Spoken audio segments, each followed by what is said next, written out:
everyone, and welcome to an Americans for Limited Government live stream. I'm Catherine Mortensen. Rick Manning is joining me. He is the president of Americans for Limited Government. We want to get right to it today. It is exposing Hillary Clinton's spy operation on candidate Trump and then President Trump. Explosive new indictment, or not an indictment, but a filing came out late Friday from John Durham. He is the special prosecutor overseeing all of this. Rick, do you want to just lay out what's going on? And then I have a couple of videos that we can watch and react to. Yeah, this is a big deal. This is actually a really, really big deal. If Watergate was a 1, this is a 10, to give you the magnitude of how bad this is, what is being alleged in the filings. What Durham alleges is that the attorneys and working for DNC, Democratic National Committee, who are also working for the Clinton campaign, engaged in a spying operation where they use cyber attacks to access President Trump's information when he was his candidate Trump at Trump Tower at various other locations.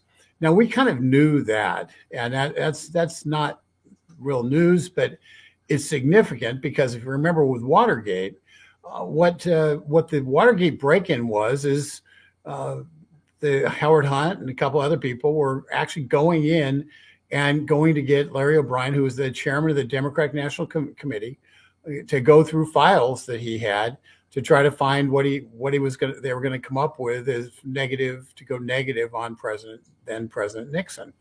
And so it was an operation where effectively they were breaking into the campaign headquarters, and that's no different than using cyber technology to break into the candidates' emails, the candidate server, and getting all the confidential communications within the campaign for political purposes. So that's bad enough. That's the Watergate level. The next level is incredible. It's beyond my comprehension that anybody would even think to do this. After President Trump was elected, there is they collect information in a secure location that is stored like almost in a vault that somebody has to keep track of. And because that's actually the real data, and if somebody was spying on the United States, that's what they would want to get. Is that actual what's actually coming out of the president's computer? That's what they would want. What's coming out of the people around the president? That's what they would want. Okay, and so these enterprising attorneys for the Democratic National Committee and Hillary Clinton managed to pay somebody. It appears it's alleged, paid somebody who had control of that information, and that person then sorted through that information, searching for certain things that they wanted to then leak out to make President Trump look culpable on the Russia collusion. So what we have is they effectively spied on the inside of the Oval Office. They spied on the West Wing of the White House. That is first of all, so dangerous. It's so dangerous that apparently that we don't have a secure system that somebody can be paid off to go off and access it. So the fact it's not stored in a secured way is dangerous because anybody can get to it. Anybody can get to that information. The fact that they got to it for political purposes is incredible.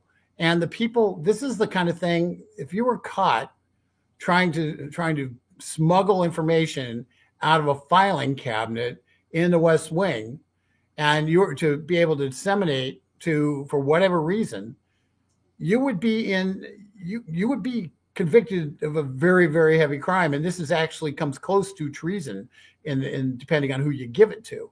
So there is no excuse here. This is a boundary that can never be allowed to be breached. And so if what Durham's come up with is true, we have an incredible accusation against the people who were running this political operation.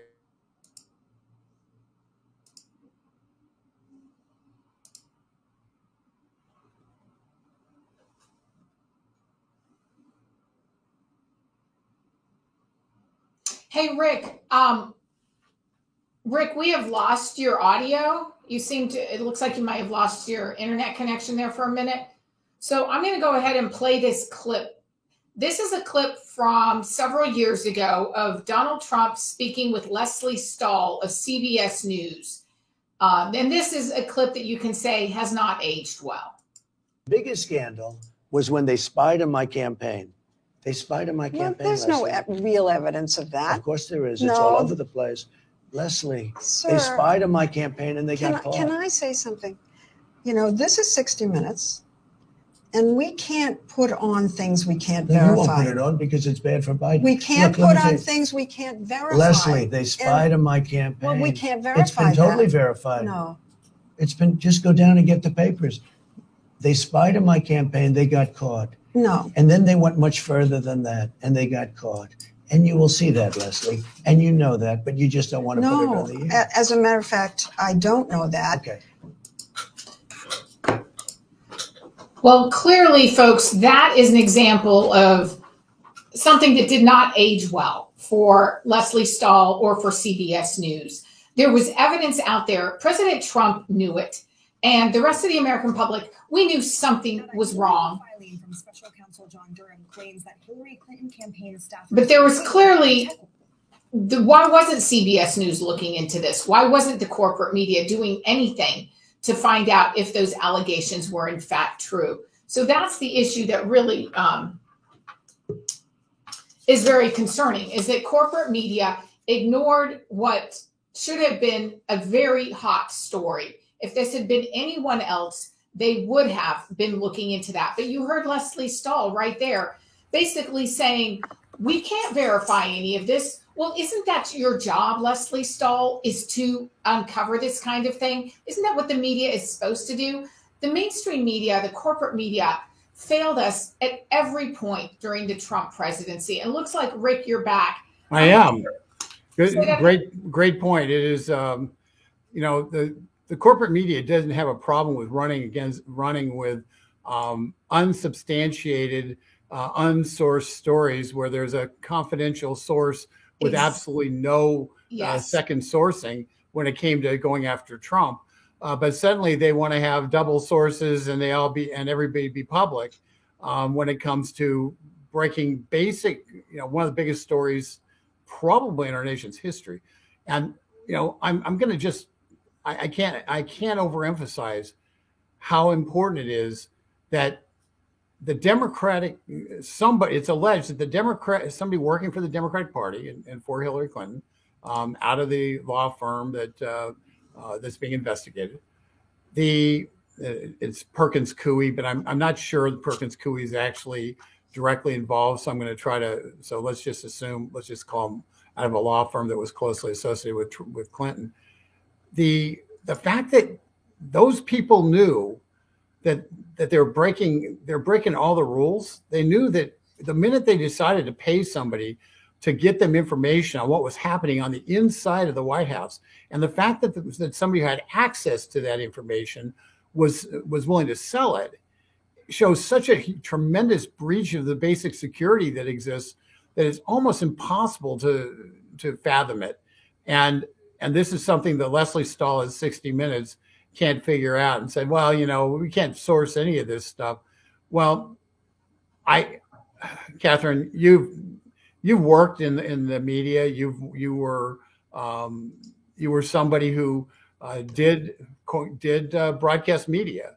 And have you ever experienced anything like this where the media is just so hear no evil, see no evil, speak no evil, where they just refuse to actually cover stories? No, it was very strange, Rick. I don't think I've ever seen anything like that. But I think it's because of that past history with the corporate media that I'm hopeful, as many of the people here watching are making comments on our social media, just like somebody needs to be convicted. They need to hold these people accountable. Someone needs to go to jail. I feel the same way, but I just don't think that anyone will be held accountable because the corporate media is ignoring this story. Over the last 72 hours since this broke, really, it's only been the more conservative media that's reporting on this. I don't think we're seeing a lot of corporate media write about this. Well, I think they're going to just continue to ignore it. Well, Kat, they've got to chase the story about that is completely made up, that Donald Trump was trying to flush his important papers down the toilet. Okay, that's the story they've got to chase. Anybody who has an ounce of sense knows that didn't happen, because we know what happens when you try to put something down the toilet that doesn't belong. Your toilet backs up, and you may get one or two pieces. You're not getting many pieces of paper down there. So it's so fake. But it's a lot like the when you go back to the genesis of a lot of this, the original Steele dossier, when the titillating news out of it was that Donald Trump in a Moscow hotel was supposedly urinating on the bed and stuff, and that was their big headline and everything that everybody jumped up and down about. But this is very similar, because the image of Donald Trump crouched in front of a toilet, desperately trying to cram papers at, it's absurd. They take out trunks and trunks and trunks of stuff. And if you want to get papers out of the White House, Hillary Clinton walked off with half the dishes and most of the silverware. So it's not hard to get stuff out. But it's just absurd what they're talking about. They want to cover that. And I will tell you, Kat, the reason that's a story right now is because they don't want to talk about this Durham story.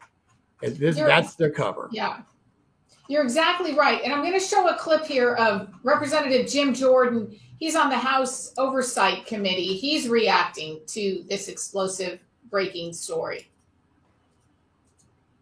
Well, we're creating the very news they were then tweeting about and trying to get the media to write about. This, frankly, it's no different. It's the template that the left uses, that the Democrats use. It's the same thing that happened 4 months ago when we found out the Department of Education went out and solicited the letter from the National School Boards Association so they could do what they wanted to do, namely spy on parents. The same thing happened here. And this is what's so egregious and so wrong about it. I mean, you think about it, they spied on a presidential campaign. That's as wrong as it gets. But then we found out from this filing that they actually spied on the sitting president, which is even worse. So this is just simply as wrong as it can possibly be. Thank goodness that Mike Turner is exactly right. We do need to investigate this stuff, get to every bit of information we can, if in fact the people give us the majority here in a few months. The wheels of justice turn slowly, and that's sometimes very frustrating for people. But John Durham does not seem to be pressured or rushed into things. He is doing his investigation as he sees fit. And this comes from a routine filing. Yeah. So people are reading these very closely.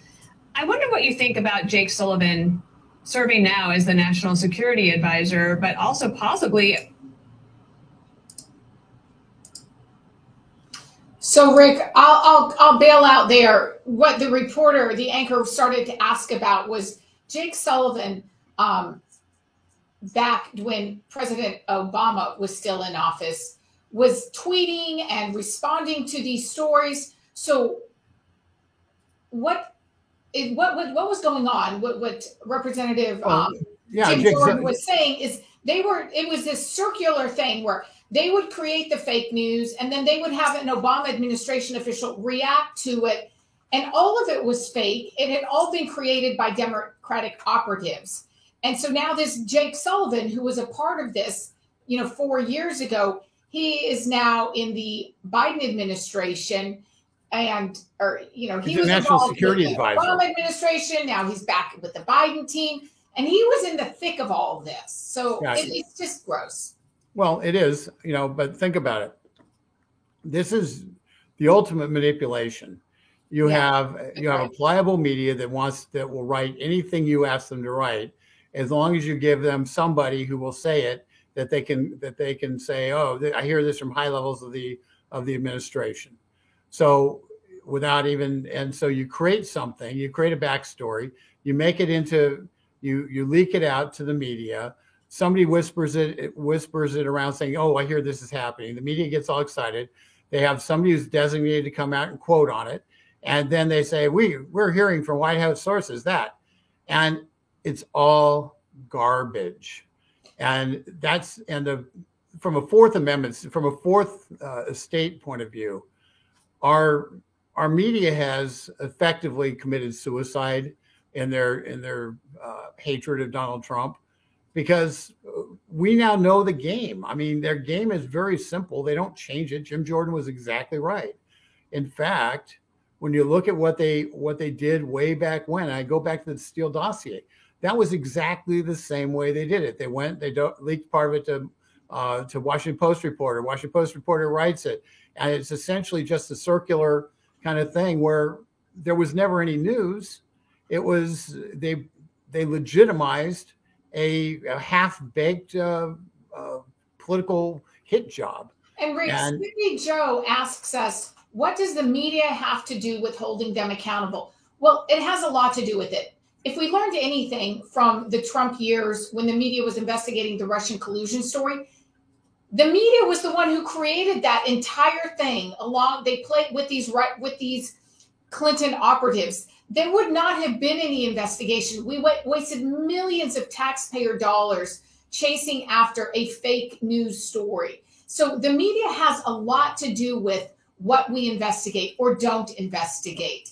And with the Democrats in charge of Congress right now, and they're in charge of the House right now, they've got a senator who's out on the Democrat side. He's back.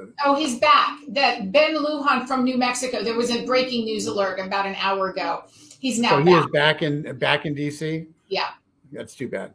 But the Democrats, with them controlling the Senate floor, them controlling the House floor, they determine what gets investigated. They determine who gets subpoenaed, at least on the House side. And so they have absolute, they've got 5-vote majority, 4 or 5-vote majority, depending on, I guess, a 5-vote majority now. And so they control the investigations out of the House. And so what does Durham do? That doesn't affect Durham, except for one simple thing. If you're going and you're trying to convict somebody in a District of Columbia jury, a jury in District of Columbia, because a crime occurred in District of Columbia, you have in that jury pool, 4% of the people voted for Donald Trump. Okay. In the primary, Donald Trump came in like 82nd. There were no Republicans who voted for Donald Trump in the primary even. So what you have is a jury pool that isn't a jury pool that looks like America.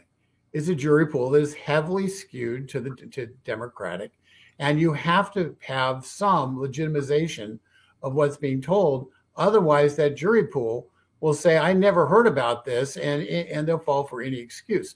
So the media does matter, because while people are supposed to come in and just weigh the evidence which is in front of them, everybody comes into this, which would be a political trial. Everybody's going to come into it with preconceived notions. And if none of the media that the jury pool pays attention to is covering it at all as being, or is debunking it, you're going to have a very hard time finding somebody to vote to convict. Yeah, Rick, I think for me personally, I'm not holding my breath that anyone will be held accountable or go to jail, which I certainly believe, based on what I've read so far, if these allegations prove true, people do need to be held accountable. They do need to go to jail. But I just feel like the powers, the deep state, they'll weasel out somehow these high-powered insider attorneys that Hillary Clinton surrounded. Well, I think that's going to be the interesting part, because we have seen attacks at the Bar Association level on Rudy Giuliani trying to take away his law license. We've seen a number of people, just because they were trying to show that the election had a lot of fraud in it, and that somehow disqualified them from having a law license. The people who are engaged in this have engaged in activities that are beyond any reasonable thing that any attorney would do. And they have absolutely no business ever being able to practice law again. And, even the Bar Association is so politicized that we'll see what happens. But let's just we're focused on being upset. Let me just focus on what I think is the good news here. John Durham is plotting through this. He's tearing this thing apart. He's making it so we all see what's going on.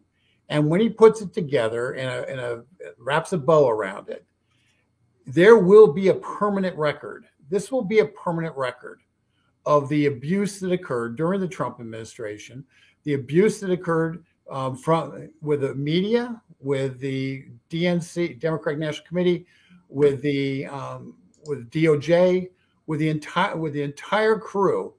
It's going to be all wrapped up in a bow. It's not going to have everything we want in it. There's going to be a lot more, I think, at the Department of Justice level that we're going to be left unsatisfied with. But the fact is, we will know. And the statute of limitations doesn't run out for 7 years. And I strongly suspect that there will be, if not a prosecution during this administration, there will be a prosecution in the next one. And I think goes without saying. Durham may be able to go ahead and prosecute. The Attorney General could say to Durham, well, I'm pulling the plug on your investigation anytime.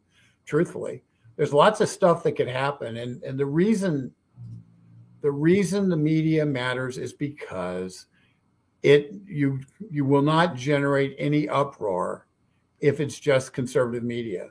And that's at least sufficient uproar. And because we have to have the Democrats feel the heat from their own constituents. Now, folks, there is some good news. I do believe that the Democrats right now are pretty much falling apart. And politically, they're grasping for straws. That means they're less likely to circle the wagons. Hillary Clinton's raised her head. She's willing to run for election again in 2024. And some of those Democrats who are senators and congressmen are sitting there saying, on the Democrat side, saying, no, wait a second, that's my turn. Hillary, you had your turn. So the instinct to protect Hillary's can be faded and muted. So the more she raises her head, the more vulnerable she is to being really outed and exposed in a way she never has been, on a bipartisan way. So that's the good news. Robert Romano of our policy division notes that Sussman is already being prosecuted. He was one of the attorneys that it was caught up in all this. Anyway, the question is whether he will be convicted. Right. Well, okay, so we've made some progress. He is being prosecuted. Well, Robert, as you know, the guy who in the Justice Department who changed documents to make it so the FISA warrant could be approved, forged documents so the FISA warrant could be approved. Don't remember his name, but he was sanctioned within the Justice Department. Had all these bad things that were supposed to happen to him. He was reinstated. So so they kind of take care of their own. I don't know what we're dealing with in terms of the Sussman. The Sussman charge is pretty narrow, and my theory is that Sussman he was guilty of a lot more. He could have been charged with a lot more. I think he's been somewhat helpful in opening up what's been happening in that law firm, particularly with an attorney named Mark Elias, who is perhaps the single most important person when it comes to Democrat lawyers. He's the guy who put the Biden legal team together, and led the Biden legal team, which fought against all the efforts to try to expose the corruption that the Biden team took. And and just from my point of view, I think it's pretty clear that they were involved in devising the way things were going to be handled at the various state levels in order to make certain that they, let's put it this way, they maximize their opportunity to get the most votes. So, Rick, Robert points out that Klein Smith has already pled guilty, but he also got reinstated, Robert.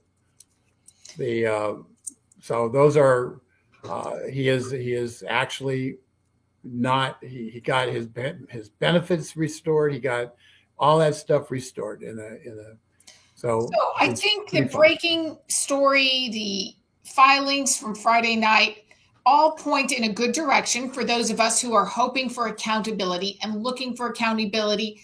But from what you're saying, Rick, this is going to take time. we're not going to see anything immediate. We're going to have Well, to be I think once something starts snowballing, it can move pretty rapidly. We just haven't seen that. We haven't seen that yet with this. Yeah. But the fact that Durham has put this out in a filing tells you that he wanted it in the public domain, and he wanted it in the public domain for a reason. And that may be he's basically sending a message to some people that they better start cooperating. There's a lot of different potential things there. The one thing I'm kind of surprised about with Durham is I thought he would go into really kind of rip apart DOJ, and he's gone a different direction. A year ago, we were saying that the hub of this wheel is at this law firm, Perkins Coie, that's where all this stuff kind of flowed out of. And it was and we kept seeing it again and again. They just kept cropping up as being in the middle of a lot of the different bad things, the Fusion GPS stuff, the CrowdStrike stuff. They were the ones who were the DNC computer hack. They were dealing with that. They were the center of every storm. And so Durham going to the hub of the wheel, none of us know which spokes he's going to end up heading down to get the rest of the story. But the fact he's mucking around at the hub of the wheel gives me hope that we're going to hold some people accountable. And quite honestly, he's taking his time because he's putting a case together, and he's putting a case together that it'll be very, very difficult for the defendants to be able to withstand. So anyway, that's where we have up here. So this is, someone asked us, what about Igor Danchenko? Mm-hmm. Where's he at? So here's a story from 5 hours ago posted by the Daily Mail out of the UK. 43-year-old Danchenko, a Russian-born analyst, was arrested in November of 2021 in Virginia by federal agents. He was the primary researcher for Still's opposition research dossier, alleging Trump's 2016 presidential campaign conspired with Russia in covert operations to beat Clinton. Trying to figure out where he is at. I suspect if he was arrested, he's out. He's okay. Out on bail, or out on his own. Okay, so it doesn't appear that there's any new update. He was arrested in November, right, but he's probably out on bail. And it doesn't appear that this latest filing has anything more on him. Because remember, Kat, if you conspire to try to overthrow a government by virtue of lying and creating a massive scandal that results in multiple impeachment attempts, if you do that, you get released on your own recognizance. You take a selfie in the Capitol on January 6th, well, you're still in jail. So, according to the UK's Daily Mail, Michael Sussman, in September of 2021, Durham indicted the cybersecurity lawyer, accusing him of lying to the FBI during a September 2016 conversation when relaying concerns about potentially suspicious cyber contacts between a Trump Organization server and the server of a Russian bank.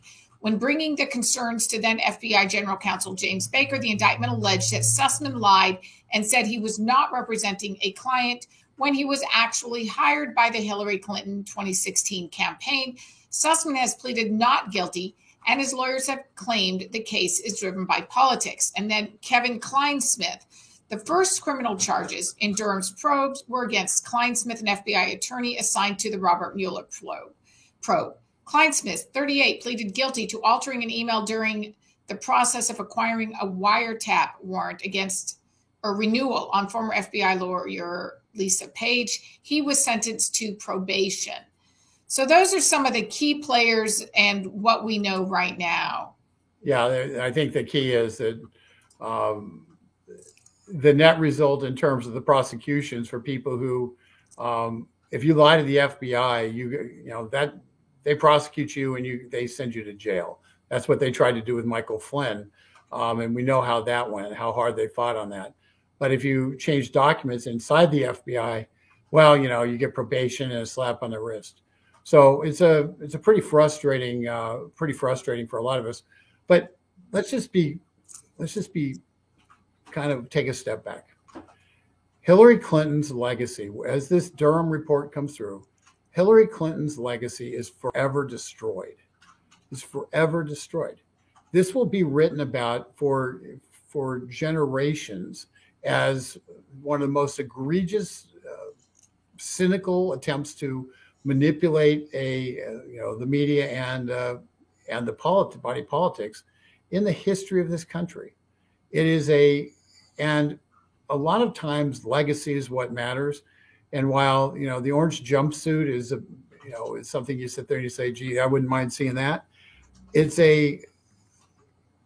If somebody with a gigantic ego ends up being viewed in history as being one of the worst people in the history of our republic, that's not a terrible. That's a pretty terrible thing for them.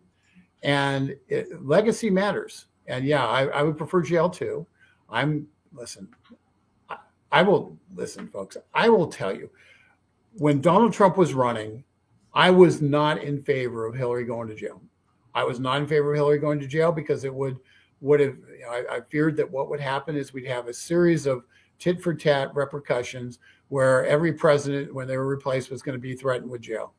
Given the fact that the Democrats have essentially said with Donald Trump, we don't really care what the facts are. We want to harass him and try to put him in jail regardless. Given that fact, I no longer have any reticence about Hillary Clinton being put in jail for what she did. She has violated. She has gotten away with so much that it is astonishing to me that she isn't in a jumpsuit now. And and quite honestly, that's where Durham is going with this. Those attorneys, they were not only Democratic National Committee staff, but they were also Hillary Clinton attorneys. And so at least campaign attorneys. Hillary Clinton will undoubtedly have signed off on every single thing that happened. And yes, if the evidence shows that she can be not only charged, but there's sufficient evidence to convict her beyond a reasonable doubt, she needs to be prosecuted, and a jury needs to be honest about it, and they need to actually, if those things are proven, send her to jail. So, Rick, if she doesn't go to jail and she's not convicted, will this at the very least totally wipe out any chance she has of a 2024 comeback? Yeah, I think it does. It's as deplorable Stokes says, so much for a 2024 comeback. The critical piece with Hillary is she's old news. She hasn't brought anything relevant to the table for them. She's nothing but a scandal waiting to happen at a time when they've got a president who is engulfed in, shall we say, multiple scandals related to his son and his activities. And if the Biden presidency were held to the standard of any of the previous presidencies, Joe Biden would be having hearings right now, talking about what are your ties with Burisma? What are your ties with the Ukraine gas company? What are your ties with the Moscow mayor's wife? What are your ties with China? And we would be seeing a president who is under siege for his for what at best are unsavory ties through his son, and at worst he's a completely bought and paid for corrupt politician. Well, Rick, I want to thank everyone for participating in this discussion. Your questions have been helpful. Hopefully you have learned something. And we want to thank you for watching, and please subscribe to our YouTube channel if you're already not a subscriber already.